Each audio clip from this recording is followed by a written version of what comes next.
Welcome back, everybody. It's the last series of the day. Newbee versus Chaos Esports Club, and Gunner is going to be replacing Blitz for the final series. Yep. So let's get right into it. We're actually a little bit late. So the draft is already underway, and Newbee have gone for the same Rana that we keep on saying over and over and over again. Yeah, it's like a 4 and a mid. Most teams play it as a 4. Yeah. They go Arcane Boots. I know Lanham just played it. He went Arcane Boots into Ags. It's kind of the standard build.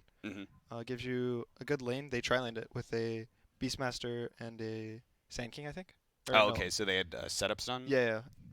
And then they would just arrow. They get a kill. They can also, you kill siege creeps with it. Yeah. So these 5-minute, 10-minute pushes get instantly, stopped by an arrow. We actually just watched Ninjas of Pajamas beat Vici Gaming, and like Blitz and I were doing like the pep talk, like trying to get Nip to like wake the hell up. And we were saying somebody's gonna have an MVP performance because right now they're not doing anything like really wrong, but they're not really doing anything really They're not right. game winning, right? Yeah, they're not playing a game to win the game, right? And Soxa stepped up big time, played the 4 position Mirana. He had, at the end of the game, he had Blink Dagger, Ethereal Blade, Dagon 5, and he actually went BKB last item. That and sounds like what, Ti9 sumo? Yeah, it does kind of sound like that, right? That's 0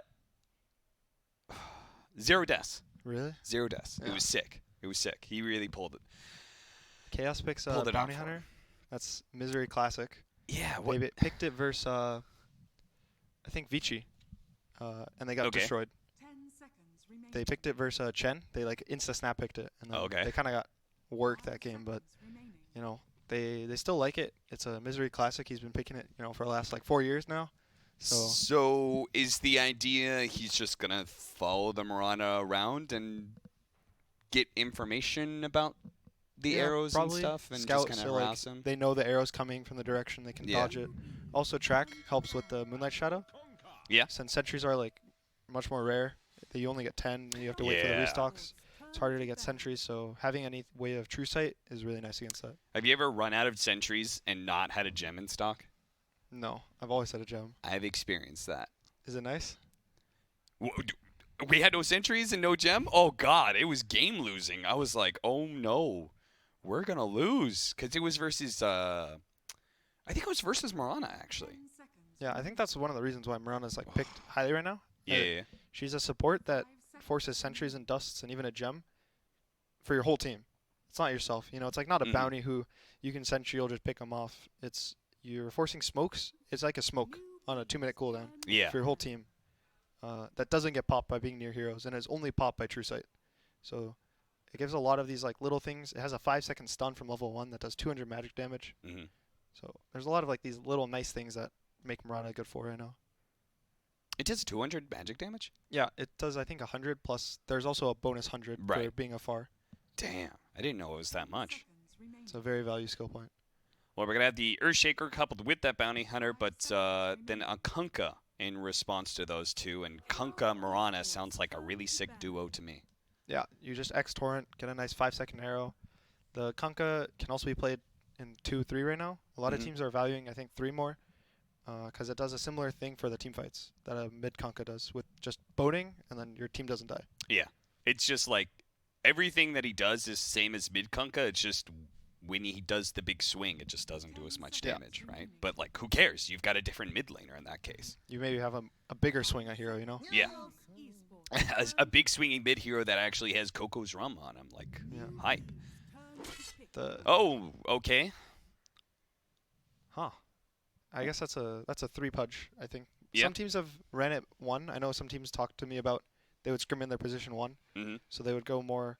They would still go the Crimson, Blink, Hood, all that tanky stuff. But since he's getting secured far, he has like a faster game, and then no one can kill him at any point in the game. And he just snowballs the game out of control. But most teams are running it in the like 3 position right now. Yeah. Somebody ran it mid, right, at this tournament? I think once. I don't remember the game, but I believe I did see it once. Yeah. Well, this is an all melee lineup right now from Chaos, and it's definitely a little weird. Meanwhile, Newbee they're literally the most meta of meta right now. Like, these 3 heroes have been super popular, and I think all of them have been like Mirana as before the games today. Mirana was like the 5th most picked and like I think the like 6th most successful. She had like a well over 50% win rate. Yeah. All their heroes are meshed really well together. The Kunkka gives setup for Mirana. The Mirana can set up a team fight with Moonlight Shadow. Warlock helps the team fights with Golem and Fatal Bonds. Fatal Bonds helps with Kunkka with all his AoE damage. So right now, their heroes are kind of meshing well together. On the side of Chaos, there's not much, cohesion, I think, between their heroes. Yeah, it's like Fisher into Hook. Yeah. Like, wow. But even that's like a little unreliable, right? Yeah, like, yeah. You can be on the wrong side of the fissure. You're 100 units to the left and you miss the hook. So, like you just listed like 20 reasons why Newbee's lineup works well together. We have one reason for Chaos, and that's not even a great reason.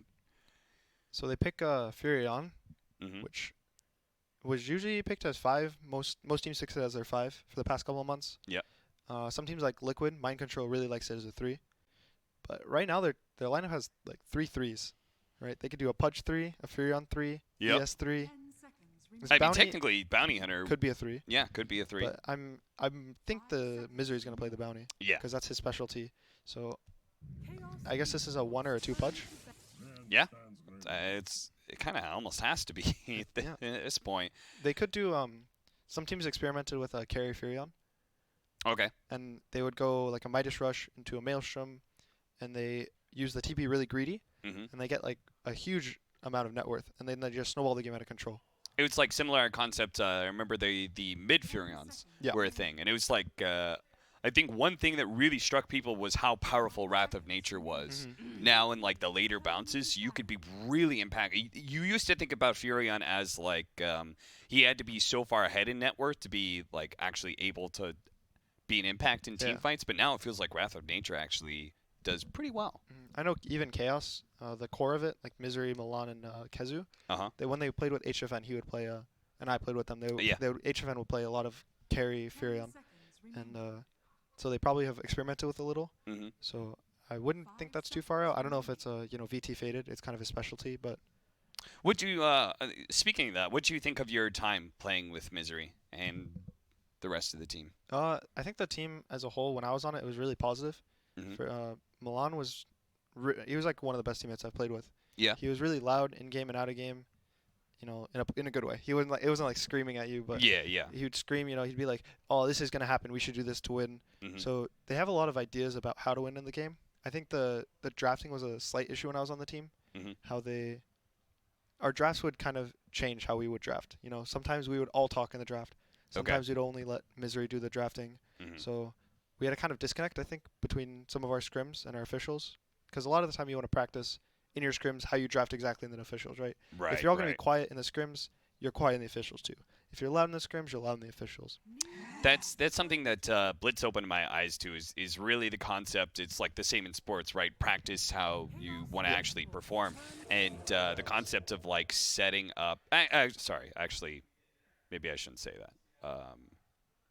But he opened my eyes to an idea of how to practice that was a little bit outside of what happens inside the game to prepare you for your official Even matches, how you like communicate, how you say like how often you say like, "Oh, I'm using chicken." Yeah. Right? Like you never say that in a pub. You're never gonna be like, "Yo guys, I'm bringing a salve mid, guys." But in a scrim and an official, you need to say that so your sidelines know the chicken's gonna use mid. Right. Even 15, 20 minutes, I could say, "Oh, I'm using a chicken for this this blink dagger or whatever," right? And now my support knows I'm going to bring out a ward. So it's these little habits that you have to build in scrims, translate a lot to officials, which you can't practice in pubs that often. Our last pick for Chaos Esports Club, it's got to be the hero that wins them the game, and it is a Slark. I don't really know how I feel about this, Gunnar. Like, you have X and Kunkka's General Burst against Slark. You've got... Like, I don't think Axe is that terrible versus Slark. Am I wrong in that? Axe is, it's like you can call and you can't purge it, right? Yeah. So in the lane, the Axe is just going to cut. So you're not even going to get the S and shift harass in the lane. And in the middle of the game, if the Axe is farmed, he just kills a Slark in a call. Yeah. With Blade Mail and Blink. So I'm a little scared for it there. I think it matches well up against both their other cores. They're these tanky cores, but they get, they get kited. The Sven can't really stun the Slark. If the Slark is fat, he can actually man-fight the Sven. If he gets a Basher, Scotty, Butterfly, these type of things. And it is a Matu Pudge, so it's going to be a mid-Pudge versus Kunkka. I think maybe Chaos was the team that did the other Pudge. You know, I don't want to complain too much, but it's like not being able to access the internet sometimes is really annoying. Because normally, you know, in the, like the 5 minutes that we have before this game, I'd be able to quickly check Dota Buff and remind myself about what's happened in this game, or even access all my notes that I wrote this morning. I can't even get to them because, you know, it's on Google Drive. So the mid matchup is really interesting because normally Pudge is like really tanky. He has a lot of regen. But against Kunkka, the Pudge, he does the one thing Pudge doesn't have, right? Physical damage. Pudge has no armor. He has no armor. All these Tidebringers are going to do so much damage to the Pudge, and he can't actually out-heal the Tidebringer. Yeah. So I've played this match before from Pudge's side. Okay. And it is really hard. Did you play it like recently? It was, I think, last patch before the most recent buff. Okay. So the most recent one regen per level, for level 1 and level 2. So I don't think that one regen it really would have changed your matchup too much, right? But he went Ring of Protection, which is going to help him, I think. I don't think I went Ring of Protection. So it gives him more armor. If he can pull the creeps into his tower, so he's under the Tower Fortify aura, he goes up to, I think, 4 or 5 armor. Yeah. So he should have a better time than I did, I think. But I think this is a hard lane. This is a recent trend, right? Is that everyone's going like Ring of Bacillus mids? Yeah. Ring of Bacillus mid, you can break it down if you want to. If you're buying a drums, you can buy it. If you're buying a medallion. Oh, well, this is going to be a nice little start for Newbee here. It's not going to be a kill, but it will be a lot of damage onto VT Fading. Now they are going to be able to get the Fissure block, but nobody really does anything. They have no salves in this lane, so they're going to have to tango up. Yeah. He will be fine. This is like 2-3 tangos wasted. Shouldn't matter too much, I think. Shocking. Meanwhile, Mystery's on the other side of the map. It's actually already got his Shadow Walk in preparation, I assume, for following the Marauder around. He's hoping to be able to steal a bounty rune. Matu's also contesting bot runes. A trend that we've seen recently, I think, our mids are not blocking as much as they used to. Yeah.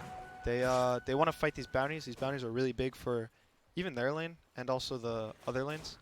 So, like Matu, as you saw, he didn't care about the block. But CCNC, on the other hand, he was confident with his team, I think, to get all the bounty runes. So he just went to block his lane, and it's going to be... I mean, how much does the high ground advantage in the block matter in a melee versus melee matchup? It doesn't matter as much. It matters more about being under tower or not. Okay. So since it's under tower, it's going to push into this Pudge, and he's going to free farm. But the Kunkka is also free farm, right? So they're going to trade free farm. Right. And this rubber banding of the lane, where it goes from tower to tower, lasts like 3 or 4 waves. And I think that's good for like heroes against like Ti9, right? These heroes who have like 70 base damage. You can't deny them. Yeah. Stuff like that is going to help them. So this Pudge is actually going to have a really nice time. Cool. Okay, that's already going to be your first blood, and that's going to be the Marauder going down. Not even like pounced. Looks like he just kind of got stunned and right-clicked. Unfortunately. Yeah, this has just become a trend with my observing. I'm going to miss first blood, and I'm going to catch every other kill. All right, I'm looking forward to it. The pressure. MSS blocked once again. Milan doing a really good job with these fissures, and look at this body blocking, man. He's so been nice. a monster. The boots advantage of Milan just bodied MSS. 2 kills already for TP top. Yeah. He has to walk to a lane now. He has to do the walk of shame. Yeah. Rough. So he might walk towards mid to try to get an arrow on the Pudge. But at the same time, Milan's trying to block. Oh, he took away the healing salve. How mad do you think CCNC is about that right now? It's CCNC, you know. His name, Cool, Calm, Collected. I'm sure he's going to brush it off. That name is definitely a misnomer. that is not the Quinn Callahan that I know. Have you heard Quinn's rant about these 2-minute or 4-minute regen runes? No, but I've heard Sumail rant about it. About the DD runes at 2. You know, every time you play against him in a pub, if you get a 2-minute DD rune, he just types nice or something along those lines. And you can tell, because it kind of upsets the matchup a lot, right? Yeah. Even in scrims, sometimes I know Febby would get mad when people would do really stupid stuff and give up a first blood to him. Because he'd be like, in a normal game, I wouldn't have these boots. Yeah. So all my rotations would be harder. So it's not a realistic practice. Right. So it's like the same thing with DDs, right? Normally you don't get that DD. So it's weird to just change the whole game up because of it. Well, they do have, I didn't think about this, but Battle Hunger's not really going to be effective in this lane against Slark. Yeah, it also doesn't work later if you want to get an Ags on the Axe. It kind of gets weaker because of the Dark Pact. Oh, right. What do you think about the Ags? It seems like it's close to being kind of a core, like, 3rd or 4th item on Axe. I've seen some people are experimenting. Oh, we got him! What an arrow! MSS lines it up very nicely. The Torrent's going to be there to follow up. No chance for a Rot deny. That was a really nice arrow. He didn't even have setup. He just kind of shot it and hit it. Misery takes some gold from CCNC. Oh! Okay. Misery doesn't overstep himself. Arrow is going to miss. It's just a roaming fest in this mid lane, by the way. I mean, Milan and Misery have both been hanging around mid, and I guess their cores are self-sufficient enough that they don't really need the extra help. Yeah, this Axe has a chainmail. He has 5 tangos in his south, so he's going to even pressure the Slark, I think, Is he going to spin enough? Snaking. Gets a lot of damage onto VT Faded, but... Only got 1 spin. He would have died, I think, if he got a second. Yeah, I think so. And then bot is just the Sven versus Furion. This is like the classic lane counter people picked for a really long time. So, but yeah, about CCNC, I know he was talking about the matchup versus Alliance. I think the one that it was really close to them losing, but they came back with mega creeps. Right. And he just said every game's been like this TI. he just looked at me, said it really funny, and smiled, and it was just like every game was like this. So. Did you hear what AUI called those kind of games? Pseudo loss, right? Those pseudo losses, yeah. I think that's a good way to think about it. There's a lot of times where it's like you shouldn't think of the game as we won. Don't think about it. You have to think about the mistakes you made in the game to make it so the next game isn't even close. Right? That's the goal. Sure. And I guess pseudo wins is a way to kind of boost your confidence a little bit. Like, you know, we should have won. Don't worry. We're a better team than what our record is. Matubba is going to be hit by another arrow, another torrent, but there is going to be a nice little block here from the Fisher. But unfortunately, Matubba is not healthy enough to take advantage of that. And honestly, support Bounty Hunter is just terrible in those situations. Yeah, after the first hit, he gets the gold, and then he hits for 60 damage, and then slows for 12 with the Orb of Venom. I don't know. That's not a good sign, though. Newbee just got 3 bounty runes, and Chaos should really be the ones getting bounty runes, right? They've got Furion, they've got a bounty hunter. It's in the name. Like, you've got these heroes that should be set up well to be able to get these bounties. It's really hard against like the Axe lane. You don't want to contest him in the bounties. He has call to stop you from getting it. His spin does so much damage at this stage of the game, but. Bot, I think the Furion could have contested the bounties a little harder. He just kind of took his safer one and then let the Sven take the other. He was too scared of like. Okay, they got a dust. Misery. I'm not sure if he noticed that was picked up on the courier in time, and he's going to be nailed by an arrow.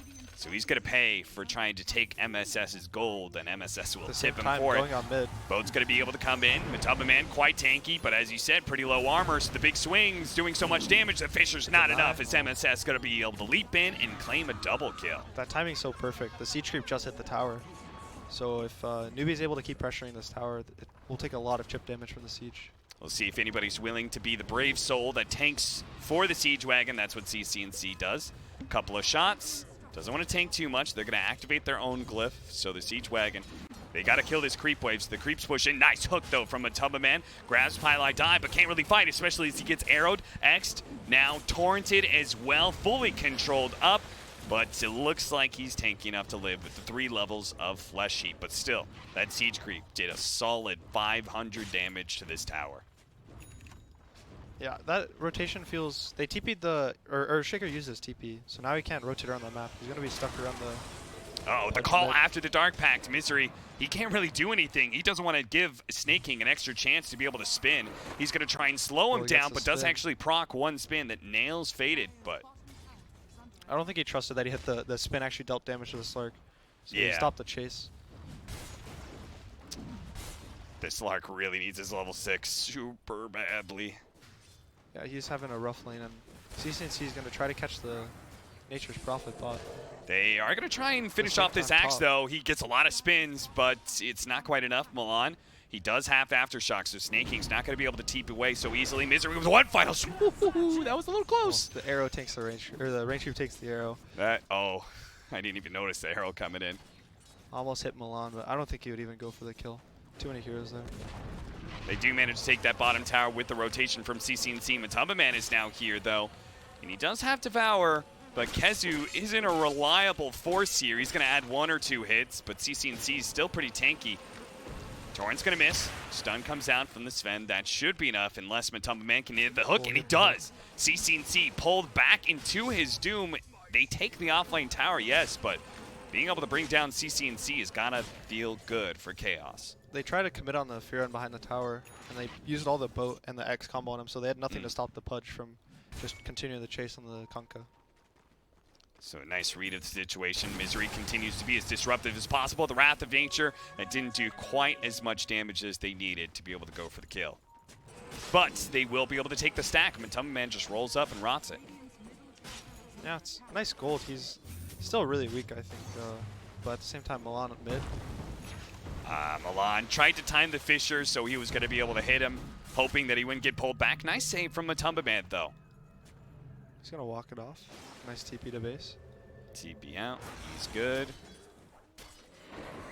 Paladai getting levels mid finally. So he's going to hit 6, probably at the 10-minute tomes. Okay.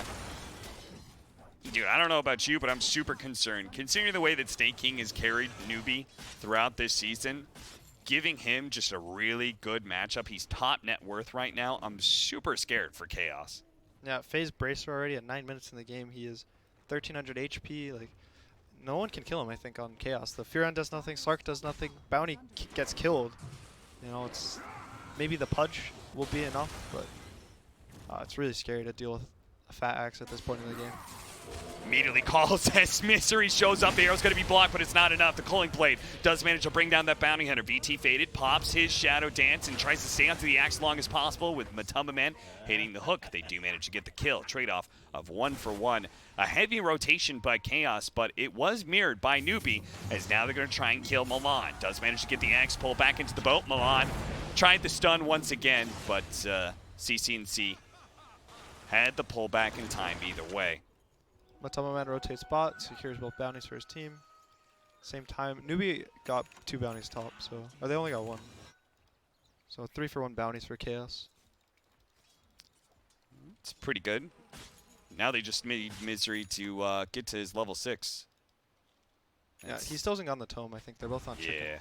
So once that comes out, it should be better for his team. For him, once he has the track, his hero is actual hero. Like right now, he's steal 30 gold and then maybe die to an axe spin. But once he has this track, it gives vision for the even Wrath of Nature in the fog, the Pudge hook in fog. Sark can kind of play around, you know, jumping on the backline when he sees them. So they're like all heroes that operate better off of that added information, right? CCNC waits for another swing of the Tidebringer to finish off the creep wave pushing in. That'll open up the Siege Wagon and protect the Tier 1 tower. So the Slark is having a rough game still. He hasn't caught up from his laning stage where they left him solo versus the Axe. He's you know, 7th on the net worth. So, and a lot of that has to do with the way that Snake King continues to, like, he just keeps on invading the jungle, right? He doesn't let Faded get the +1 of farming a neutral camp for free. Yeah, he maxed Q on Slark, which you really don't want to do right now if you can try to hit a strength hero. So he did it so he could jungle, but his jungle's like under pressure the whole game. There was mud golems there too when he tried to go. Oh so no. All these things are kind of just hurting his game. He's going for the drum so he can try to be active in the early game. His supports also gave him a sentry. What's the consideration for getting the like comeback Midas? I could see him going a comeback Midas right now. His hero scales like the best in the game. I think it scales well against all of Newbee's cores. Maybe the Axe the least, but he can even itemize against, right? He can get the Satanic. They're really trying to go for this one. The Fissure hook. They do manage to bring him to the other side. He doesn't manage to get the call out. The Devour's there first, but an Echo Slam. They're really trying to stop Snake King from getting anything up. But the Fatal Bonds with a Starstorm. It blows up Chaos. Snake King survives. And 3 down on Chaos. That could not have gone worse. They almost got snaking before anything happened, and then the golem just dropped and stopped the chainstone, and the call into fatal bonds. Those spins dealt so much damage each spin. Yeah. Everyone just exploded. The Starstorm as well as MSS had that maxed out, so there's a 300 damage nuke hit 3 ways. Same time mid, Kezu's trying to pressure the mid tower. Maybe he'll get arrowed. Ooh, the Battle Hunger slows him down just enough that the arrow is going to nail him. The call and a chop. That'll give Snake King Blink Dagger too. No dust for the Bounty Hunter. Yeah, Misery, he does hit pretty hard with the track plus Janata, but not enough to really threaten Snake King. Are you supposed to go this build, by the way, on the 5-position bounty that maxed out Janata still? I think all his spells are kind of bad. Maybe you max Shuriken, because you're not gonna. It can hit multiple heroes. You can be more of a team player, but I think the bonus damage is really helpful with crit from track. Maybe on killing like the supports, like if he catches the Warlock out of position, I could see the max Janata helping a lot. Snaking. He played with a little bit of gusto there, even though he still had the track on him for a while. They CC&T TPing in here. His cooldown. He's kind of in trouble. He's actually blocked in by Treants right now against his own tower, and VT Fate is going to try and take advantage of that, but there's the call from Snake King with huge amounts of burst damage floating in from Newbee. They'll be able to catch one. Can they get Kezu as well? MSS almost snagged by the hook, but definitely dodges that one. His blinks off cooldown to 1. He might try for the burst. He's going to be able to get the call on a Misery, and the arrow actually nails Matumba Man. Misery, oh, they do actually have the Fisher. It's going to be Milan who ends up getting caught. Out of everyone who is spotted there on Chaos, it's only Milan who will end up dying. It has to be the support, you know. Yeah. Cores can't die. Could have been worse for Chaos. The Pudge could have went down there, I think. I guess they could have given the bounty up, right? He got hit by the call, but Milan gives his life up for his captain. Wants to stay on the team. That was really scary. The CCNC didn't have his boat off cooldown. I thought he would have went down if they kept focusing him. Unfortunately, the double bracer plus phase boots. This is the build everyone's going for, man. Yeah, really tanky. Once you get this Radiance, your farm is much better. Your team fight's better. You tank up, you get 17%, more EHP. So. I mean, it feels like it's the same like EHP as when you would have Vanguard, but now you just have faster movement speed, you have better damage. Like, this build just works so well for somebody like Axe, who always had a problem with, do I get Vanguard or Blink first? If I get Blink, I'll just die all the time, but if I get Vanguard, my timing's too slow. Yeah, bracers are one of the stronger items this patch, and phase. I think those are the two things that make Strength Hero so good right now. You get this bracer, you get magic resistance, you get strength, you get phase, you get the armor that you usually lack on a Strength Hero. No one can kill you. It used to be like the patch when they changed strength to give more to Strength Heroes, and then Spearbreaker would start the game off with 1,000 health. Yeah. So Chaos is going to try to take a move for this tier 1 top. Don't forget that status resistance, too. Oh, that was Ti9 with the level 25. He would have 70% status resistance from ult. That was a questionable patch for sure. So nice hook onto UR. Is that the hero you want to initiate on? It's the hero they're going to devour, but now the arrow's going to come in. Matumba Man does manage to dodge that one, but now he's going to be axed. Pulled back in. UR activates the God Strength, and they're going to quickly bring down Matumba Man, no matter how tanky he is, with a call in the back line. Also catching Milan. They get the +1. I can't believe they went for that Sven. He's so tanky. If he gets his Warcraft, he already has 14 armor. If they keep trying to commit, he gets boated on him too for 50% damage reduction. Questionable decisions. They need to catch the supports. I think on Chaos needs to catch Newbee supports. Yeah. If they get this Warlock before Golem or the Mirana, like these are squishy heroes, you can kill them in a Dismember and move the fight on from there. Nice pick on the Courier by Misery. He's going to drop the Golem? No. He doesn't care. Pilot Eye is going to save that for another day. So I think this game's on VT Faded. He is still really poor, but he needs to get this Diffusal, and he needs to kill the supports. If he can do this, I can see them winning in 15 minutes. Like after 15 minutes. Yeah. But up until then, I don't think he can even kill a support. That's really concerning for me, Gunner, that you're saying this game's on VT Faded when he's a Slark at 17 minutes. Like, that's how you know the 4-man lineup of Chaos did not do what they wanted to do. This Pudge has done nothing, I think, the whole game. He hit like a couple hooks, but the hooks haven't even killed heroes. Yeah. They've pulled the enemy into you, so they kill you faster. It's kind of a deterrence, right? Yeah. Newbie, you're like, ah, thanks. No, you're giving them a free blink dagger every 30 seconds. Oh, Jesus. He just now got level 10 on Pudge. Meanwhile, Pylai Dai. Pylai Dai, of all people, is almost level 10 as well. He's the same experience as the fine position of Newbie. It's not been great. Could be worse. It could be worse. He could be a lower level than him. That is true. You never want to see that, but it could be worse. So they're trying to catch the Slark. If he gets Axe, he is almost guaranteed to be killed. So a nice Moonlight Shadow. They see the Slark and they might try to catch him. Gets out of vision again. Just patiently waits it out in the trees. Meanwhile, Chaos are all set up in this top lane, hoping somebody from Newbee is going to show themselves and get picked off. I guess so. I don't know why they're all hiding in these trees. They're losing so much on the map. Yeah. Their jungle is not farmed. They could be farming their jungle right now. They could be pushing this lane out quicker. I mean, this is definitely a shot in the dark sort of situation, it feels like. It's one of those situations where you're so far behind, you need the hero on the enemy team to be stupid and run directly into exactly where you are. Get that 1% of the map is perfect, and then you win the fight. Speaking of percentage, just want to take... Oh, God. Oh, Jesus. They're 16. 84%. It's not zero. Damn, Gunner, you are an eternal optimist. The game is not over until the Ancient falls. Okay. I've never called GG first in an official. I always call it like last. Okay. So I can dig it. We casted. Nice Did they finally catch the Slark? They finally caught the Slark. He does have the Shadow Dance active. He will be able to get a good amount of distance, though. Another blink. It's not going to be up in time. So he does get out. Everything's all good. He's so fast with the phase and ult movement speed.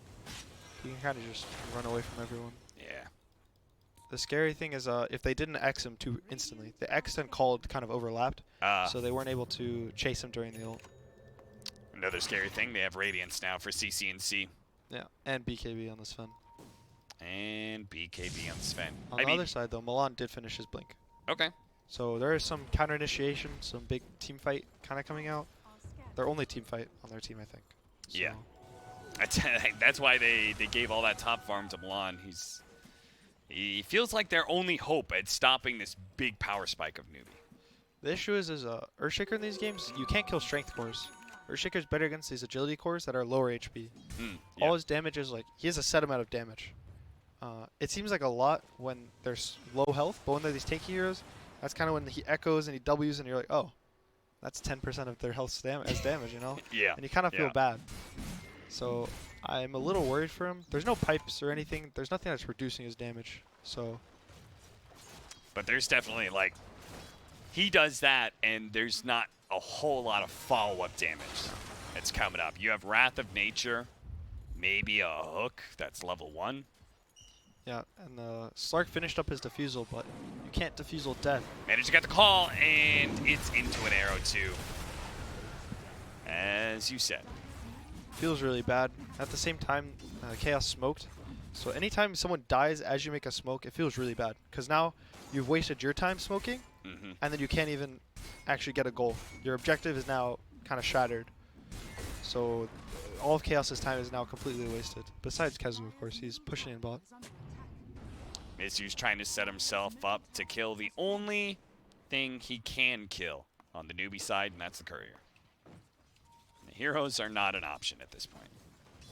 You are sneaking out with the Moonlight Shadow as he rotated down to bottom lane. He's going to try and solo Kezu. And he might be able to do it if he'd blown his BKB, but he assumed he got it. Kezu, no, it's still not enough, actually. That Fissure was not nearly enough time. It was really well placed. He had him. They separated on other sides of the fissure, which is really hard to do in a situation like that. Got it. Courier is dead. Another courier. That was the Sanj of Sun, I believe. So, Kunkka? Kunkka's Sanj. So, gonna hurt them a little. The 7k gold lead's now 5k, but at the same time, an arrow on the Pudge. And an upheaval too, so he's going to get X-backed into that upheaval, so he's really not going anywhere. They did use all their stuns, so he will devour heal a decent amount, but he doesn't really threaten CC&C at all. This Pudge pick was a little questionable, I think, especially versus the Kunkka. Yeah. He's better when you can, as a core, when you can kill the enemy cores and not be scared, but then Newbee picks 3 strength cores. It's like the Tiny problem, where the counter to Tiny is picking strength cores and building bracers. Because now this early game, you know, pre-20 minutes, pre-25 minutes, where you're usually supposed to get a blink, you know, combo people, as Pudge, it's like hook combo, right? They don't die. Yeah. And now you have nothing in the tank. You sit there with a rot and kind of look at them. It's like the Earthshaker you said, right? It's like there's a finite amount of damage, and you're either under that level or you're over it, and you're going to be fine. Getting caught top. They are going to be able to get the Fissure and trying to finish up Pylai Die. Misery looks like he should be able to get away. Pylai Die dropped the Golem, and they're going to try and turn and finish up this Slark, but he managed to bounce over to the cliff. But GodZ, he shows up to the fight, and immediately he regrets that decision. Because now, the Echo Slam, he went back in and did no damage. You are absolutely right, Gunner. It did the 10%. I don't even think it did 10% that fight. Yeah. And now Milan. Like the 1%. A nice chop, give him the hands, and GodZ got out. Oh, Rod of Atos for MSS. This is a different build from what we've seen, but I do like it. This guy's farmed. He almost has the gold of Pudge. That's the 2 of God, Chaos. he does. That's their 2. Yeah. And he's nowhere close to the 2nd spot on the net worth. No, he's not. In fact, Slark isn't up there either. You said he's got to carry the game. It's actually, it's GodZ, who, you know, that's kind of what Furions do. Yeah, he has his BKB finished and an Orchid. But this Orchid's really hard. The way Newbee's playing, they're always together. No one's ever apart. Even if you catch someone apart, it's either the Kunkka or the Sven. This time it's going to be Pylai Die. Oh, nice Fissure. Fissure. He thought it was maybe a TP way, but Yawar was actually prepping to fight. He popped the God Strength, and now he's going to just chwop Milan in twain. Just like that, GodZ's going to be forced to use his BKB, but he doesn't do any damage to anybody. He has to teleport up in a second. Meanwhile, they're going to try and trap down Beat. He's faded, and Snake King gets him with the Blade Mail. Brings him down. Arrow coming out on top of the X. Misery's dead as well. No Invis heroes to survive here. It's only Pudge gets to walk away from that fight. So Slark has bought back and queued up a Midas. He's preparing for the 60-minute victory. Yeah. He has given up all hope of winning the next 20 minutes of this game. Yeah. He buybacked, and then he TP'd on the shrine. It was a 6-second TP. He had 6 seconds to contemplate his life choices, his team's choices, the team fight. And then at the end, he decided, I don't want to die twice. I need to keep my score down. And he walked out of base, sadly. This Midas, you know, if the game does go 60 minutes, it could pay off. Yeah. Another Eternal Optimist play from Gunner as we're going to watch maybe a big-time kill. CC&C does die top. That was what they tried to do in the last fight. Oh, but unfortunately, Milan, now the rest of Newbee here, and they look pissed. They're going to be able to get the Culling Blade, the arrow onto GodZ as well. He does manage to get himself a Sprout TP away. Matama Man's going to get caught, though. Rod of Atos as well as the stun. VT Fade's going to come in from behind, try and go for MSS. He does have the track still on him, but he's going to go for a Snaking. Snaking managed to get the call into the 2 of them with the Golem being dropped. Misery's blown up, but they're going to focus on VT Fade. He does manage to get the Shadow Dance. Meanwhile, Dismember on the side, holding in Yawar, but Yawar so tanky with his BKB and all his armor, they can't do any damage to him. All they can do is stall the inevitable. VT faded. Oh, Rod of Atos does manage to leap into the trees. They get vision for a moment off the arrow. Leaps in. MSS committing. VT faded is going to try and man fight. It is a locked cage between the 2 of them. Can MSS win the man fight? No, he can't. Oh, VT faded. No, he jumps into the Golem. Oh. Oh, no. Oh, no, He could have went up. He could have stayed. He could have gotten out. He could have just not done anything. Oh, no buyback either. Yeah. He's dead for 90 seconds. He got 2 kills. He played that fight pretty well. Yeah. He went on the Warlock, then he went on the Axe. These are the 2 heroes that he can stick on, you know, burn their mana, get a bunch of Agi, then finally he got trapped with the Mirana, you know. Had a nice little fight in the trees. Death match between the two. Did finish the Midas. We'll be able to use a Midas. Queued up a Kaya Yasha. You know, you saying that just made me feel even worse for his 90 seconds. That is, that is his hand of Midas. He could have had one whole hand of Midas usage. Yeah. So thoughts on the Kaya Yasha? Yeah. For the on the Slark.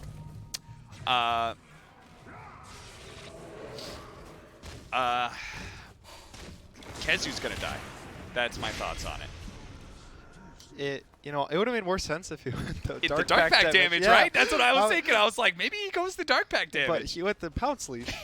So what does it mean? So he doesn't have to go the Dark Pack damage. It replaces it. Right. And, I don't think that's right. But what does sure. Dark Pack damage ever do for you? Creeps? It one-shots the range creep? Does it do that? No. I don't think so. so. I think it's 550. Yeah, I'm pretty sure the range creeps get tanky enough. No, okay, it's 336. So a 450 nuke would kill a range creep. Okay. It one-shots range creeps. So right now, his Dark Pack does not one-shot range creeps. It's at 314 with Spell Amp. But if he gets a Kaya, I believe it would one-shot the range creeps. So pretty smart by him, actually. Gonna be able to farm a little faster, kill the range creeps. Yeah. You know. Matama Man, with his Lotus Orb, Can't can Lotus do off the nothing upheaval. against this upheaval. X marks the spot. Arrow. Stormhammer. Yada yada. So many things. So many things. Kezu's going to have to play out of his mind this game just to be able to buy enough time for VT Faded's, what was it, 26-minute Hand of Midas to pay off. Well, it was 27. Oh. He didn't get to use it till he was alive. Remember? You That's have true. to take that into account. True. 27-minute Midas. He misses the call on Misery. He tried to get a blind call on the Invis Bounty Hunter. He does still have Dust, so he's going to be able to find him. Nice voice line by Sven. You are giving him a little bad manners there. I do feel like that is truly a skill, is being able to use, especially hero chat lines correctly. Is yours on K? Mine's still on K. I have to move my hand all the way from the left side of my keyboard to the right just to use my hero line. Yeah, mine is in that area. Yeah. I don't know. I think it's not K. I think it's actually the comma Okay. on the keyboard. But yeah, it's... But it's also, you also have to know the chat wheel of the hero you're playing. Yeah. And quickly throw it down. Because you don't want to do like 5 seconds late. Oh no, bot. BT Faded's in trouble. He does have Dark Pact and Shadow Dance, so the arrow will not be able to claim him, nor will the Rod of Atos. But he has to make sure to leap out of range of the next X marks the spot. Yeah, the normal voice lines you gotta pick, they're much easier, you know? Yeah. You can just do like up. It's closer to my normal hero or keybinds. But the hero ones are truly rough. Thompson is the best at those. You know, he has that Zeus clip where he waited till he ulted till he said wait for it. Yeah, He has the Pugna clip where he said anyone missed me after you went invis and lived with 10 HP at 10% HP. There's the Invoker play. Did I hear a squeak when he wipes evil geniuses? Yep. So he's good. If you want to watch some voice lines, you should watch a replay of Thompson. Pick up some tips and secrets. Matama Man, I was going to say barely escaping with his life, but there's his ward right here, so. There's no life to be had for Chaos. Only suffering. Yep, and a pullback on Milan as well. That's another one. Does a little swirl at the end. You know, shows he's having fun with the game. He does the 180 death move. Maybe it unlocks an extra aftershock. You know, he does blink, or he spins whenever he blinks. You know. Oh, so he was pretending to blink. Ah, trying to freak him out. Kezu. Does that buyback? God. 50 seconds. Does that buy? Could buyback. Yeah. He could end the game with 6 deaths now. Yeah, that's well, that's not an Optimus idea. Yeah, it is. If you like stats. If you like bad stats for him. You know, or positive. You know, it's like where it pops up and it's like the most average deaths this tournament. You know, it could be him. Hey, that's true. That's a title. That's branding right there. That's a win. your talent now, Gunnar, right? For this, you got to learn about branding, and I feel like you're getting it. I understand. You know, if your name's there. Yeah. No, what is it? No, no advertisements. Yeah. No. Something. No. Any press is good press. Yeah. Thank you. You got it. So Slark changed up from Kayayasha. He decided against one-shotting range creeps. He now is going for a BKB, more boring, more normal, more good. You know. How give me. I play this game a lot with Blitz. When we're in these really rough games where it's a 98% chance of victory for a team. Oh, is it? Oh, okay. Give me the scenario, realistic or not, of how Chaos wins this game. Like what's the moment that they make the comeback? Well, there's an Aegis now. Okay. I think the way they do it is some newbie hero goes high ground because they're really confident. Hopefully not the Aegis carrier. It can't be the Aegis carrier, so it can't be Sven. Okay. But someone else goes there, gets hooked into the tier 4s. Yep.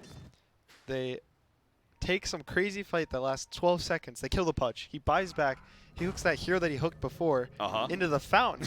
Okay. And then once they're in the fountain, they kill him. Okay. Maybe it could be the Sven then, if it's with the Aegis. They kill him twice in the fountain. And then they still lose. So it's hook into Fisher block into Sprout into Dead Pudge keep him stunned there for 12 again, seconds. As he hooks Milan to safety there. Yeah. Just stun them for 12 seconds. Just stun them for 12 seconds. Yeah. Then hook again into the fountain. Okay. All right, I can dig it. So mid, Kezu's going to try to cut the wave. They did miss both of these waves, so no backdoor protection. Yeah, and, well, Matumba... Oh, nice Fisher block, but unfortunately that doesn't stop the arrow.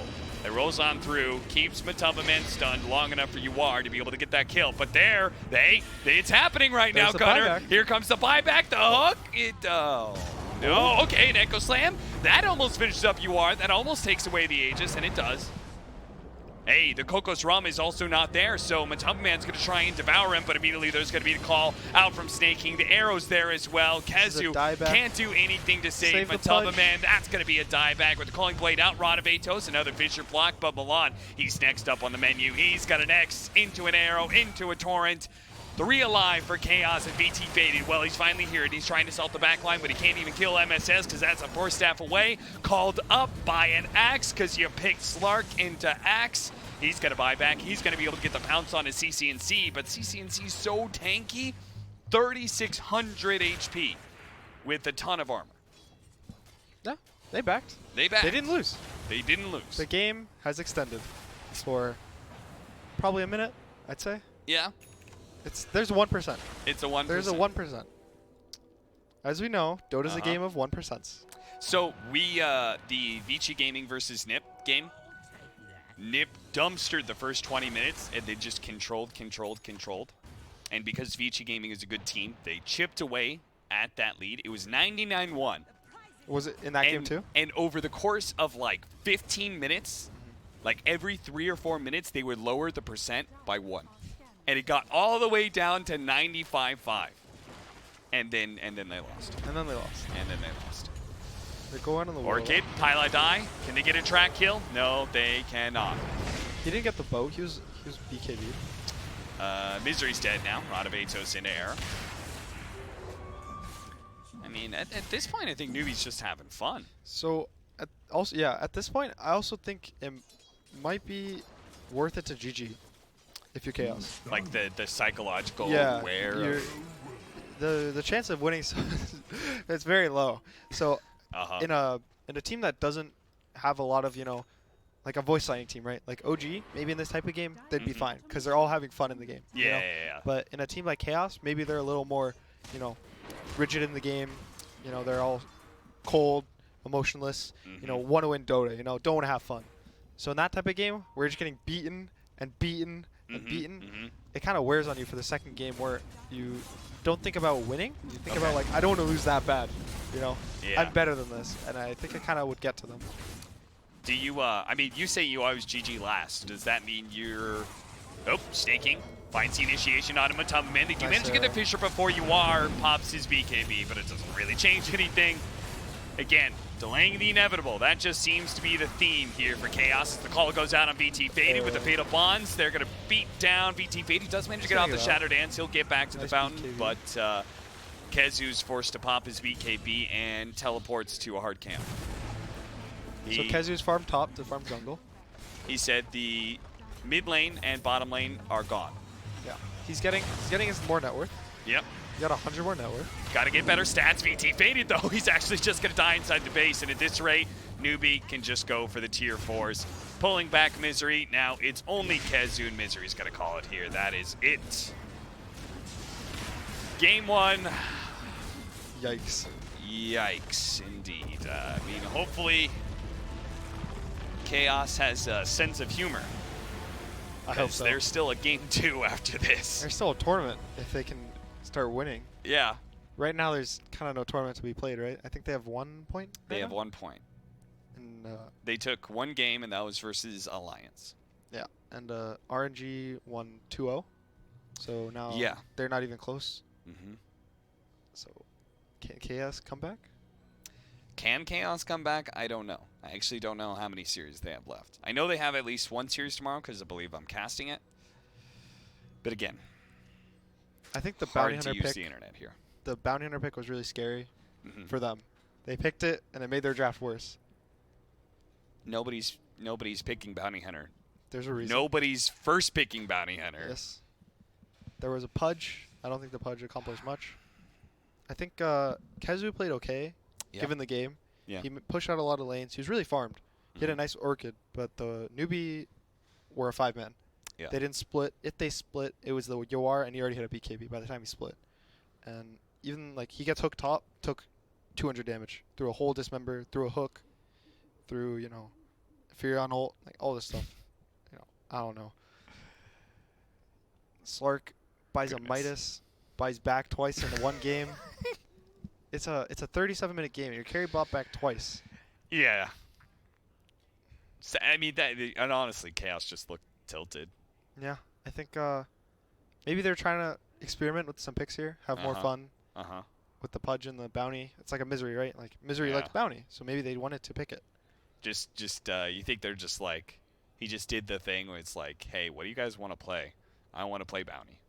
Sure. Yeah, it could have been the thing where it's like, we're out of the tournament, guys. You want to pick techies? Yeah. So sadly, no techies. We got a game 2, so maybe we'll see techies, but first we got to get to a break. So we'll be back. Game 2 of Newbee versus Chaos coming up.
it is do or die for Chaos Esports Club because they are currently at 1 point. Liquid are at 4 points. 5 points now because they just won a game. Liquid has to not win any more games, and Chaos needs to win this game and 2-0 Secret. Yeah, Secret's been okay at this tournament. Yeah, they're. I think they dropped 1 game, 2 games. Well, they're gonna drop another 2 games after this series. They'll double their dropped games. Yeah. Chaos Esports Club. They're gonna do it, and first they're gonna beat Newbee by getting there. Let's get into the draft. As we're going to see the game-winning picks from Chaos Esports Club. The Brood Mother. The Brood Mother. This is a Bo2 classic. He won TI with this hero, right? Yeah. This guy's a TI winner. Yeah. He's at TI. He's in his element. He's picked his hero. He's ready to win some Dota. I think. I mean, you know what they say. No one likes being second pick brooded, right? That's what everyone says. Secret's been doing it. Uncounterable. Yeah. So Secret has been doing this, pick a Kunkka early. Yeah. And then they pick the Brood, and then the only response Alliance had was a Tiny. They didn't ever. Did they ever second pick Brood? Or it was like fourth. It was always like third, fourth, right? Fourth. Yeah. So this might be Alliance first phase Brood. Oh, okay. Or it might have been yesterday against Keen. But Alliance picked Brood on 10 before. It worked out really well. That team plays around Brood really well. I think Bo2 might be a more experienced Brood player than Koifa. But I don't know if his team's more experienced with the Brood. So, what does a good team playing around Brood Mother look like? It's about the timings. Brood you think is this hero that's like crushes the lane, farms the whole map, even from like 5 minutes on. You walk close to him and you die, right? You can't evade him. But the real story of Brood is the first 15 minutes you're really weak. You buy Medallion to farm. You buy Soul Ring to farm. Once you get this, some people go Diffusal, some people go Solar Crest. They go this like once they get the big item, that's when they become a threat. So being able to play around your Brood is knowing your mid hero is completely useless for 15 minutes. And then once you get this item, you instantly kick in a gear. You try to rotate around the mid tower, take the tower, give him space for his Ags. Once he gets the Ags, you let him play his game. He controls 2 lanes,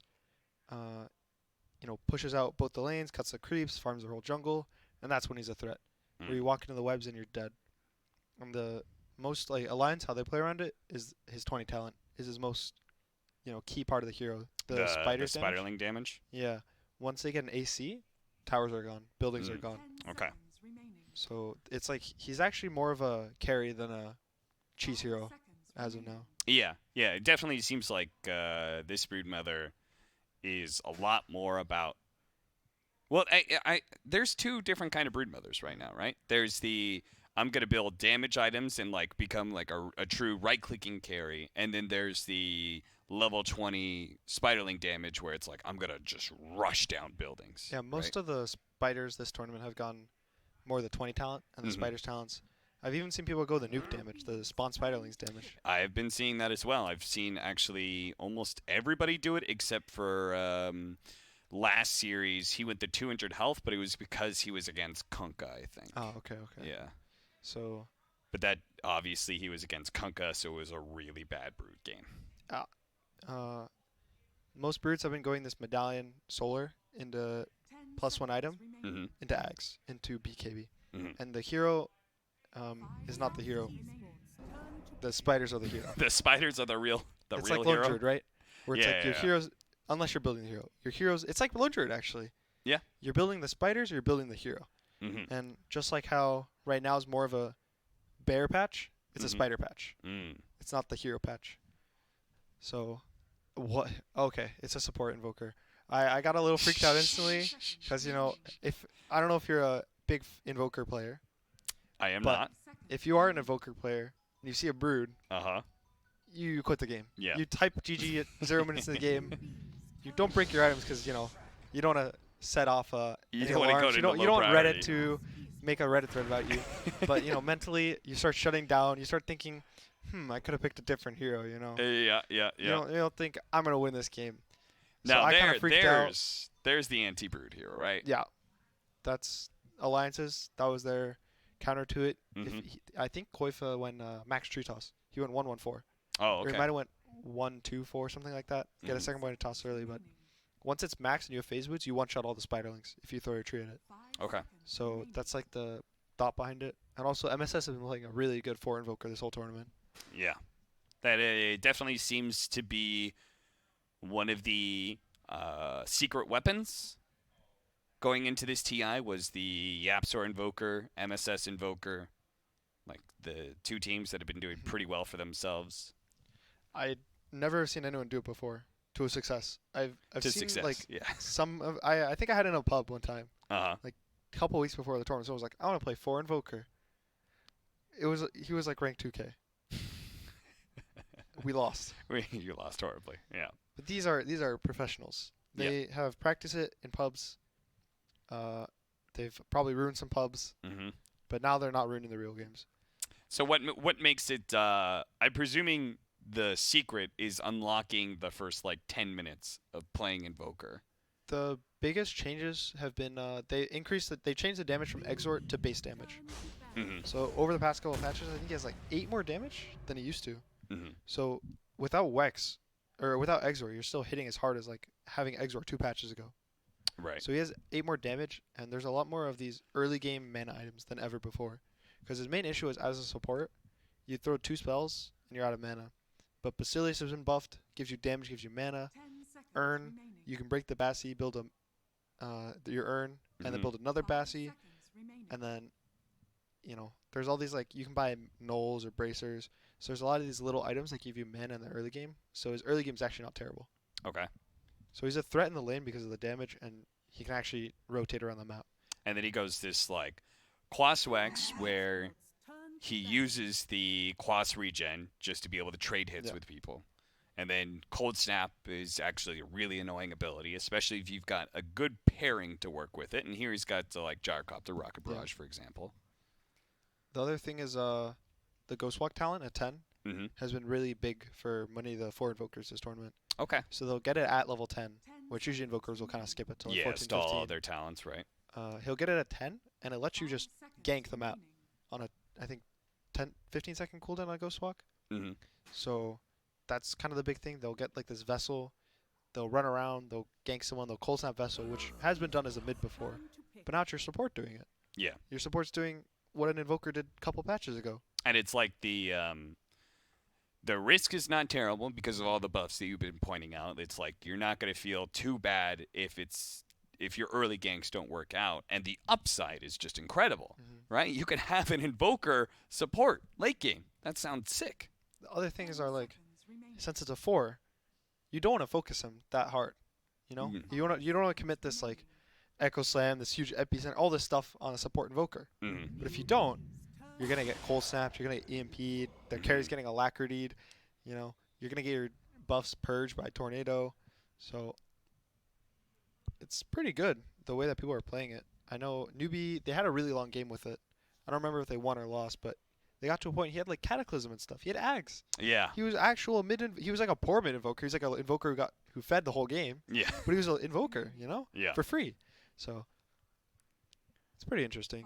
Chaos picked some Enigma. I believe it's Sanking 4 then. They might do Enigma 4. And Sanking 3. That sounds more likely to me. And then the safe lane's going to be a less Shadow Demon. Because you want the more in-your-face pressure that Sand King provides against, like, Gyrocopter, right? That, and also I think that Sanking 4 is kind of garbage. Yeah. I think Enigma 3 is really good this game. But because of the Sanking, I think it's not as good. Okay. Enigma is the type of hero that you build it in 2 ways. You can either build it as like the team player or as the hard carry. And the hard carry is where you can Midas or you can skip it, but you get the Blink BKB refresher. Once you have those items, you're the carry. But if you go more this like mech, pipe, Helm of the Dominator, you help your team, you push, you're more aggressive, you're faster paced. You're not playing for Black Hole. You can actually skip Black Hole. You can like Black Hole, there's solo supports. Yeah. And no one cares. But the carry Enigma, that's more like you feel confident. You're like, we're gonna win this game. They have no BKB piercing stuns.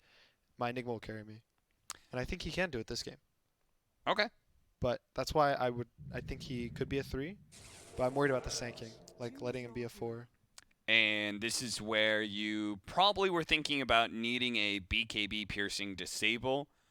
I thought Beastmaster was the play. I don't think Axe is that kind of counter to Enigma, but maybe it's good. It's good for the game though, right? It's good against Broodmother. It's good against Leshrac.